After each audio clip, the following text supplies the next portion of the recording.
ซึ่งเมืองสังทองได้วางแผนการปลูกต้นไม้ในวันที่1มิถุนายนจำนวน3จุดซึ่งในนี้จุดที่1แม่นจะร่วมกับกรมป่าไม้ปลูกในดงป่าแต้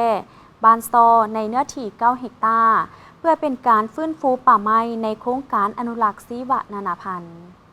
ท่านสมเด็จบุปผาคำหัวหน้าห้องการเกษตรกรรมและสิ่งแวดล้อมเมืองสังทองได้ให้สัมภาษณ์ต่อทีมข่าวโทรภาพนครหลวงจันทร์ของพวกเขา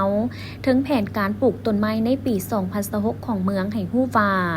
ในปีนี้เมืองสังทองได้มีการวางแผนปลูกต้นไม้1มิถุนายนอยู่3จุดโดยเป็นการสมทบร่วมปลูกในนี้จุดที่1จะร่วมกับกรมป่าไม้ปลูกในดงป่าแต้บ้านซอในเนื้อที่9เฮกตาร์เพื่อปลูกไม้แต้เป็นการฟื้นฟูป่าไม้ในโครงการอนุรักษ์ชีวนานาพันธุ์สำหรับจุดที่2แม่นปลูกร่วมกับภาควิชาป่าไม้ปลูกในป่าทดลอง5บ้านจำนวน5เฮกตาร์ปลูกในแล้วเขตแดน14กิโลเมตรปลูกในเขตฟื้นฟูบ้านไห่ใต้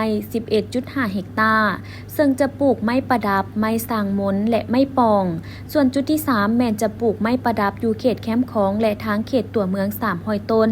เว้ารวมแล้วในปีนี้แม่นได้ตั้งเป้าหมายปลูกร่วมกับภาครัฐและเอกชนในเนื้อที่200เฮกตาร์ซึ่งมีไม้อุตสาหกรรมอย่างพาราไม้ประดับและไม้ปองพวกเราก็ตามแผนก็สิจัดคันนครหลวงนั้นแต่เนื่องจากนาทีพวกเราพร้อมดังนั้นเราจะได้ร่วมกับ2ภาคส่วนอันที่1เป็นทางกรมป่าไม้กรมป่าไม้เพิ่นมีโครงการรักชีวนานาพันธุ์ตัวดงป่าแต้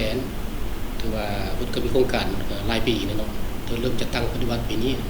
ดังนั้นพวกเราได้กาเขียมพื้นที่ในจำนวน9เฮกตาร์ดงป่าแต้ถือว่าสิปลูกไม้ประเภทไม้แต้ไม้อุตสาหกรรมถือว่าเสริมในเขตดงป่าแต้ว่าเนื้อที่9เฮกตาร์แต่ว่าพวกเขาจัดพิธีมีแต่2เฮกตาร์จะมีพิธีทางการอันเมืองกับนครหลวงกับทางกรมป่าไม้ตัวที่2แล้วมันพวกเขาได้ร่วมกับคณะวิทยาศาสตร์ป่าไม้เพื่อสิฟื้นฟูป่าในเขตป่าทดลองของคณะป่าไม้ใน5บ้านนั้นถือว่าตามแผนแล้วมันเพิ่นสิจัดพิธีมันอยู่บ้านนโปในพื้นที่5เฮกตาร์เมืองพวกเขาจะได้มีส่วนร่วมในการปลูกไม้นอกจากนั้นเพิ่นก็สิปลูกแล้วเขาเขตที่ว่าป่าทดลองนั้นเนาะในจำนวน14กิโลเมตร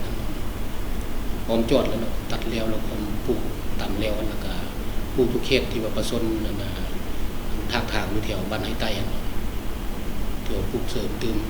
ในจำนวนทั้งหมดรวมทั้ง3จุดเป็น11เฮกตาร์11เฮกตาร์สำหรับคณะป่าไม้เนาะนอกจากนั้นพวกเขาก็สิเป็นปลูกไม้ประดับแคมทางหลวงแห่งชาตินี้หรือว่าทางเทศบาลนี้ในประเภทไม้ดอกจำปาต้นจำปาแล้วก็ต้นคูน